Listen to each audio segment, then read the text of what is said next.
Rajkot police પર ફરી ગંભીર આરોપ લાગ્યા। પાટીદાર પરિવારની વારસાઈ મિલકતનો વિવાદ, વિધવા મહિલાને તેના જ પરિવારજનો હેરાન કરતા હોવાની ઘટના સામે આવી છે। મુંબઈમાં રહેતી દીકરી ક્રિસ્ટીના પટેલે વિડીયો બનાવ્યો। મોટા પપ્પા બીજેપીમાં છે એટલે પોલીસ ફરિયાદ નથી લેતી।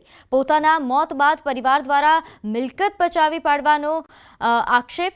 વિધવા મહિલા અને પુત્રી ન્યાયની માંગ કરી રહ્યા છે।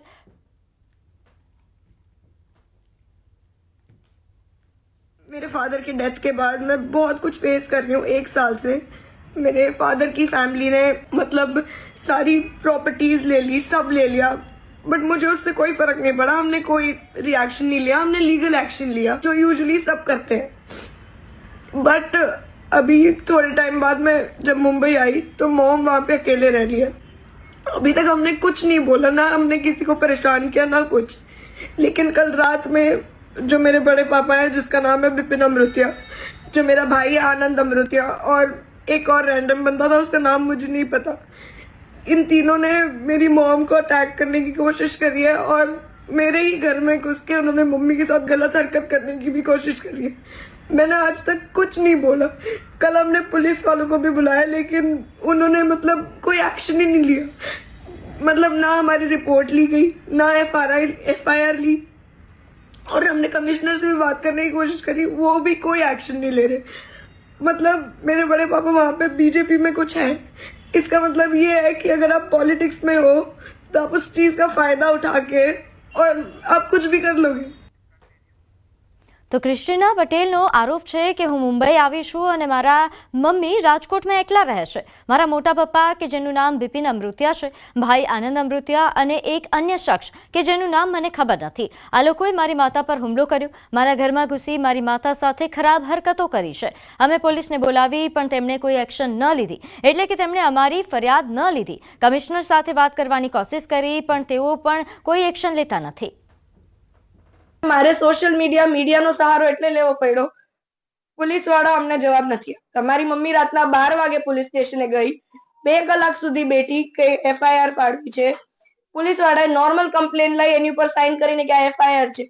એ હું તમને કાગળિયો બતાવીશ, તમને લાગશે કે FIR છે। કોઈ અભણ માણસ હશે ને એમ કહી દેશે કે FIR નથી।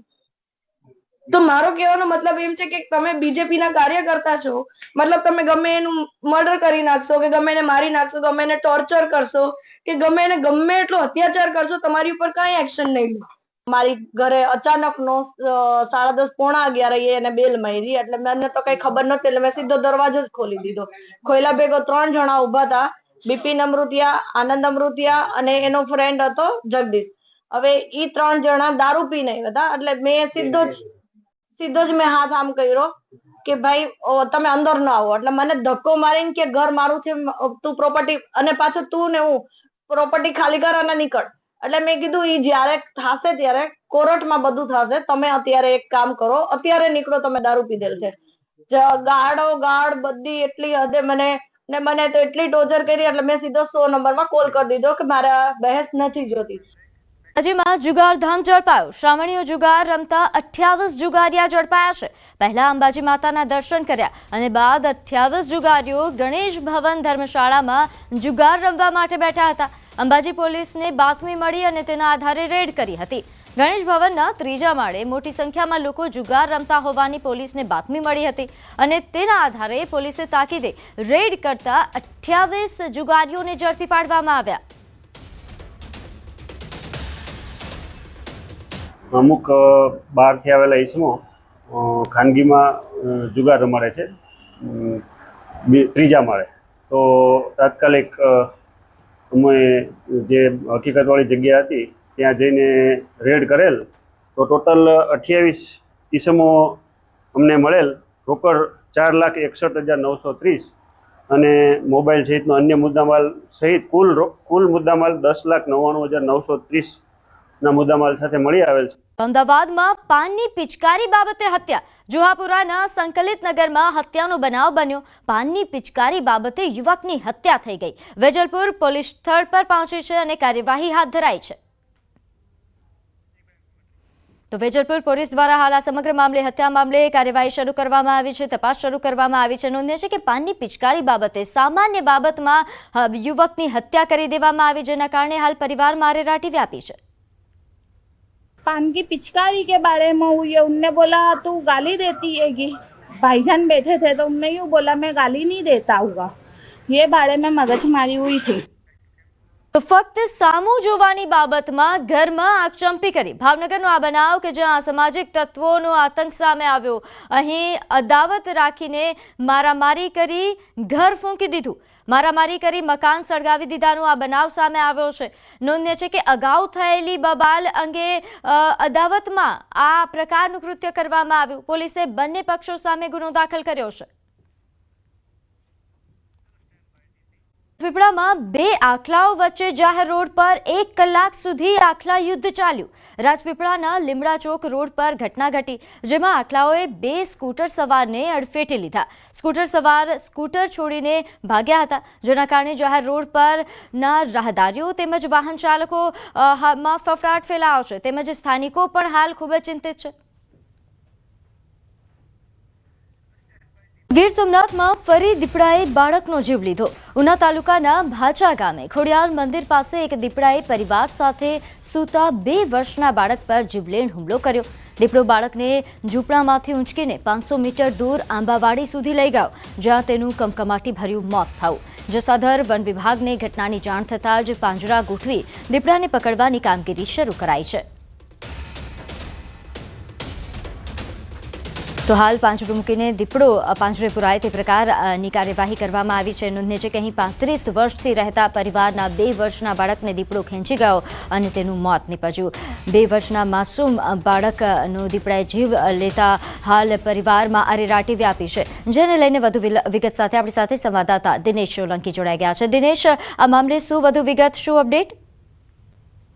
જી બિલકુલ, ખાસ કરીને ગીર સોમનાથ જિલ્લાની અંદર દીપડાઓનો આતંક છે તે વધી રહ્યો હોય તેવું લાગી રહ્યું છે, કારણ કે ગઈકાલે પણ કોડીનાર નજીકના ડોળાસા ગામે રહેણાંકીય મકાનમાં દીપડો છે તે ઘૂસ્યો હતો। તો ફરી એક વખત મોડી રાત્રિની આ ઘટના છે કે જ્યાં આગળ એક 2 વર્ષનો બાળક છે કે જે તેમના માતા પિતા સાથે ઊંઘી રહ્યો હતો ને તે દરમિયાન જ દીપડો છે તેમને ઉઠાવી ગયો હતો। જો કે પિતાના ધ્યાને આવતા પિતાએ દીપડા પાછળ દોડ મૂકી હતી, પરંતુ દીપડો છે તે 500 મીટર દૂર આ બાળક છે તેમને મૂકીને જતો રહ્યો હતો। પરંતુ જ્યારે બાળકના માતા પિતા અને અન્ય લોકો ત્યાં પહોંચ્યા તે દરમિયાન બાળકે પોતાનો દમ છે તે તોડ્યો હતો। જો એક પ્રકારે કહી શકાય કે આ પ્રકારની વારંવાર ઘટનાઓને લઈને ક્યાંક ને ક્યાંક જે લોકો છે તેમાં રોષ જોવા મળી રહ્યો છે, કારણ કે ઘટનાઓ છે તે દિવસે દિવસે વધી રહી છે।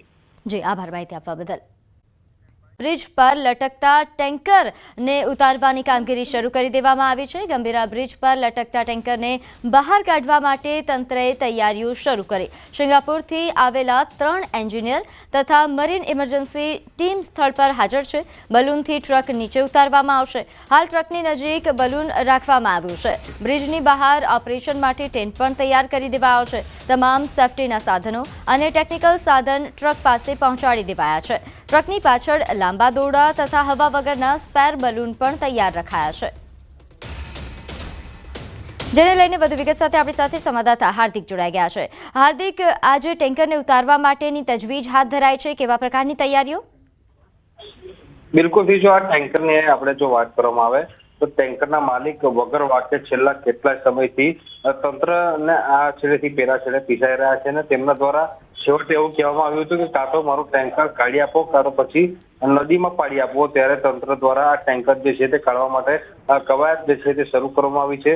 સિંગાપુરથી આવેલા 3 એન્જિનિયર તથા મરીન ઇમરજન્સી ટીમના જે અધિકારીઓ છે, કર્મચારીઓ છે, તેઓ સ્થળ પર પહોંચ્યા છે અને પ્રથમ બલૂન જે છે તે ટ્રકની નજીક લાવવામાં આવ્યું છે। દ્રશ્યમાં પણ જોઈ શકાય છે કે બ્રિજની બહાર ઓપરેશન માટે એક ટેન્ટ જે છે તે તૈયાર કરવામાં આવ્યો છે।